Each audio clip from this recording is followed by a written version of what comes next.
На мой взгляд, необходимо сделать так, чтобы общество доверяло правоохранительным органам своим профессионализмом, своим принципиальностью своей. То есть сделать так, чтобы общество гордилось милицией, гордилось службой госбезопасности. То есть это все можно сделать, показывая на своем примере, что можно жить по закону. В современной Абхазии не хватает взаимосвязи между обществом и правоохранительными структурами. И это неудивительно, поскольку связь между милицией и обществом в нашей стране всегда была односторонней. Задача милиции состояла и состоит в том, чтобы выполнять установленные законом обязанности, осуществлять свою деятельность на основе соблюдения и уважения прав и свобод человека и гражданина. А задача общества в том, чтобы выполнять законы нашей страны и с уважением относиться к милиции как к стражу закона. Но, как известно из практики, без взаимного уважения сторон хорошего результата достичь нелегко. Вопрос, конечно же, я уже, как сказала выше, это о недоверии к правоохранительным органам. Но говорить о том, что не нужно для этого что-то делать, мы, естественно, должны консолидироваться. Здесь должна быть, хочу отметить, обратная связь. Прямая и обратная связь между правоохранительными органами и обществом. То есть общество должно воспринимать действия, законные действия правоохранительных органов должным образом. В одной из своих передач я рассказывала о том, как общество реагирует на правоохранительную систему нашей страны. Комментарии тогда оставляли желать лучшего. Кому-то в этой стране можно сесть в пьяном состоянии за руль и ехать так, как он считает нужным, с такой же скоростью, с которой он считает нужным, потому что его отмажут. Ну, как бы говорю это слово, потому что другое я и не представляю, как можно использовать. А кто-то не может себе позволить там иногда и просто там проехать без того, чтобы его не остановили. И это правда так. И с этим ни один человек не может поспорить. Ни действующее руководство ГАИ и Министерство внутренних дел, ни их предыдущие коллеги, ни 10 лет назад, ни 5 лет назад, ни сегодня. Потому что в этом обществе у нас растут дети. И, слушайте, мы становимся перед выбором, или мы относим себя к людям, для которых в этой стране закон не писан, и нам много чего дозволено. Или же мы как раз-таки становимся той группой людей, для которых закон существует в этой стране. Их и судят, их и штрафуют и так далее и тому подобное. Я не говорю, что это происходит поголовно везде, но у нас очень маленькая страна. И, конечно, думать о том, что вот кто-то чего-то не знает, тоже нелепо. Совсем недавно сотрудники милиции задержали семейную пару, которая подозревается в совершении мошенничества в крупном размере. Как бы банально ни звучало, но именно благодаря тому, что общество сотрудничало с милицией, сотрудникам удалось разработать схему операции по задержанию подозреваемых. В отношении 2 граждан нашей страны из расследуемого уголовного отдела выделено еще 2 материала доследственной проверки по аналогичным деяниям. Следствие продолжается. Это основа взаимодействия милиции с обществом в виде там понятых, скажем так. Потому что любое, чтобы закрепить любое преступление, то есть или в том плане, когда проводится личный досмотр, досмотр автотранспорта и так далее, всегда необходимы понятые. Но чаще всего мы сталкиваемся с тем, что люди отказываются с нами сотрудничать, помогать следствию, помогать оперативным сотрудникам. Мы все понимаем, конечно, чем это обусловлено. Это в первую очередь обусловлено тем, что люди не доверяют, граждане не доверяют правоохранительной системе, но, наверное, на то есть объективные причины. Создается странная, мягко говоря, ситуация, когда общество требует укрепить законность и правопорядок, и при этом само стоит в сторонке. Более того, активно вмешивается в деятельность правоохранительных органов, когда касается непосредственно родственников, друзей и так далее. Пойти понятым не соответствует понятиям, а тем более свидетелям это затрагивает честь. Серию преступлений имущественного характера правоохранительным органам Гагарского района удалось раскрыть по горячим следам. Преступления произошли в прошлом году. За 3 недели своего преступного вояжа подсудимые разновременно ограбили Хыбстинскую среднюю школу, Гагарскую среднюю школу, Бзыбскую среднюю школу, Звандребскую среднюю школу, салоны красоты и жилища. Забирали все, что попадало под руку: телевизоры, компьютеры, ноутбуки, музыкальное оборудование, столовые приборы и строительные инструменты, денежные средства, аттестаты и даже печати. При осуществлении совершенных преступлений преступниками были в основном использованы имеющиеся при себе подручные средства. Это могли быть плоскогубцы, зубила, стамеска, отвертка. Также применялись фрагменты арматуры. При помощи них они путем отжатия оконной рамы либо дверного замка проникали вовнутрь. В ходе расследования данного уголовного дела в объеме 7 эпизодов были обнаружены большая часть похищенного имущества, которое при идентичности, при предоставлении документации потерпевшими и установленной их принадлежность были ими возвращены. Также остаются необнаруженными, конечно, часть похищенных предметов.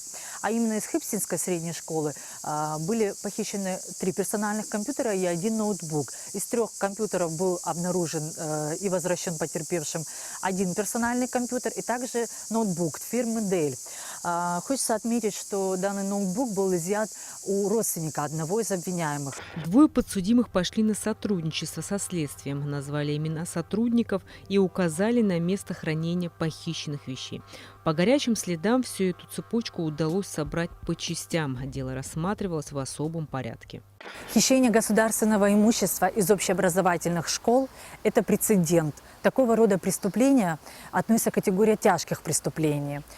Все проводимые оперативно-следственные действия были направлены на установление злоумышленников и доказательства их вины. В пример тому, что не будет нужного результата, если общество и правоохранительная система будут идти в разные стороны, можно вспомнить о событии, которое произошло 5 октября текущего года. В дежурную часть столичного УВД поступило сообщение о разбойном нападении в торговом помещении магазина «Гумиста» в центре Сухума. Выездом на место происшествия следственно-оперативной группы установлено, что примерно в 10:30 4 неустановленных лиц в масках черного цвета и камуфляжной форме, вооруженные огнестрельным оружием, путем свободного доступа проникли в помещение магазина «Гумиста» по улице проспект Аяйра, откуда под угрозой применения оружия завладели сумкой с денежными средствами и ювелирными изделиями, после чего скрылись с места преступления в неизвестном направлении. В тот же день сотрудники уголовного розыска обнаружили сожженный автомобиль марки Toyota Mark X, на котором скрылись преступники. На основании всей собранной информации, подкрепленной не только первичными объяснениями 2 реализаторов павильона на территории магазина «Гумиста», но и видеоматериалов с места происшествия, следственным отделом УВД по городу Сухум возбуждено уголовное дело по факту разбойного нападения, а также незаконных приобретения, хранения, перевозки и ношения огнестрельного оружия и боеприпасов, совершенных группой лиц по предварительному сговору. Но в деле есть один немаловажный нюанс: заявления о совершении преступления владельцы торговых точек магазина «Гумиста» не подают, изменив свои первичные объяснения. Более того, предполагаемые потерпевшие категорично не сотрудничают со следствием, чем могут препятствовать расследованию данного уголовного дела. Были такие случаи неоднократно, когда уже на стадии следственных действий понятые отказывались и не шли на контакт. То есть в последний момент они уже начинали говорить, что этого не было, что они не видели, тем самым прикрывали преступников. Да, действительно, такой факт имеет место быть. Мы сталкиваемся с такими ситуациями, когда в летний курортный сезон потерпевшие, в отношении которых совершены преступления либо нашими гражданами, бывают ситуации, когда приезжают лица совершать преступления с территории России, у нас такие факты есть, когда они отказываются от дачи показаний. То есть в ходе предварительного следствия они добровольно дают показания, мы признаем их потерпевших, но в дальнейшем от дачи показаний отказываются, когда уже уезжают на территорию, к примеру, Российской Федерации по месту своего фактического проживания. Такие факты, конечно же, имеют место быть. Это все зависит от нас в первую очередь. Чем больше мы будем профессиональнее, чем больше люди будут нам доверять, чем больше мы проявим принципиальность во всех вопросах, где касается преступников, где касается преступлений, тем больше общество нам будет доверять. И тем самым связь между обществом и правоохранительными органами только будут крепнуть. Люди будут доверять, звонить, сообщать о тех или иных преступлениях, и этим самым нам облегчат работу. То есть нам намного проще будет раскрывать преступления, даже связанные с наркопреступлениями. Вот те преступления, что связаны с наркобизнесом. То есть мы много знаем, когда общество сообщает о том, что вот приезжают наркоманы, поднимают, копают землю, поднимают наркотики, но почему-то это же общество никогда ни разу нам не сообщало о том, что они видели человека, который кладет в землю, прячет эти наркотики. То есть ни разу такого не было. Они жалуются, что вот ездят наркоманы, но ни разу они почему-то не жаловались, что ездят вот здесь лица, которые продают эти наркотики, сперва закладывают ее в землю, прячут под деревьями, под столбами. То есть я уверен, что многие из них видели, как это делается. Но по какой причине они не сообщают нам, по какой причине, мне просто, я только могу догадываться. Но опять-таки мы сводим это к тому, что люди не доверяют, боятся, скорее всего. Уполномоченный органов МВД расследует уголовное дело без потерпевших.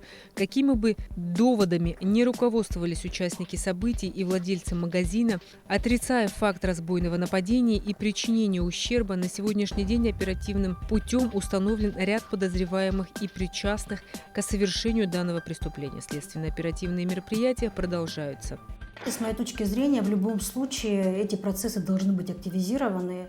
Как говорится, курочка по зернышку клюет. Мы потихонечку должны идти к тому, чтобы общество, так скажем, повернулось к нам лицом.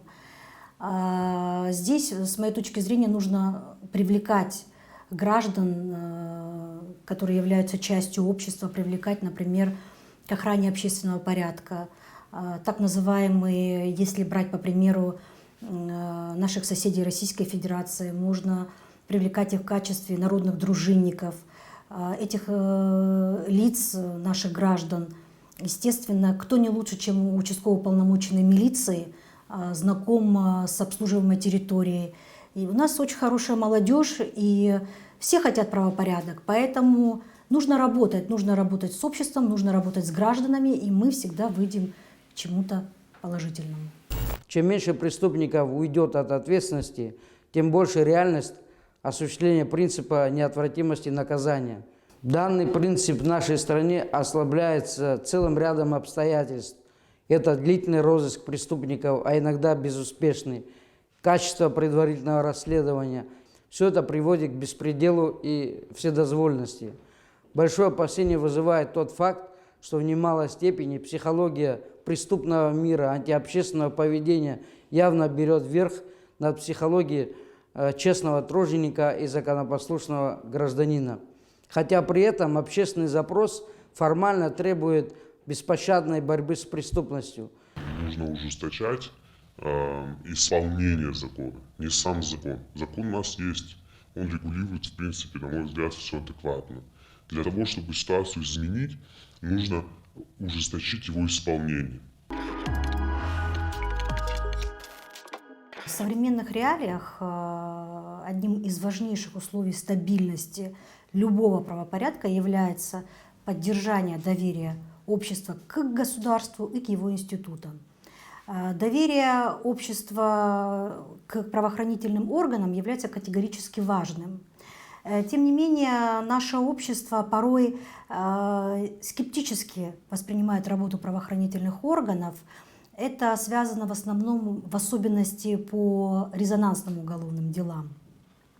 Специфика сама правоохранительных органов не всегда она может отвечать на запрос общества о предоставлении той или иной информации о расследовании уголовных дел Для сведения, отсутствие какой-либо информации о ходе расследования уголовного дела, оно порождает множество домыслов и спекуляций. Так, согласно действующего уголовно-процессуального законодательства Республики Абхазия, участник уголовного судопроизводства потерпевший имеет право ознакомиться с материалами уголовного дела, которое окончено производством. Каковыми является уголовное дело, направленное в суд, либо прекращенное производство.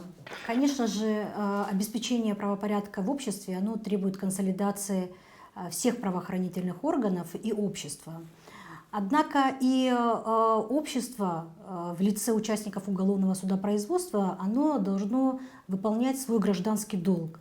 Так, например, из практики мы сталкиваемся зачастую, когда участники уголовного судопроизводства, свидетели, потерпевшие, не являются на следственные действия по вызову следователя, отказываются от дачи показаний, что, естественно, воспрепятствует производству по уголовному делу.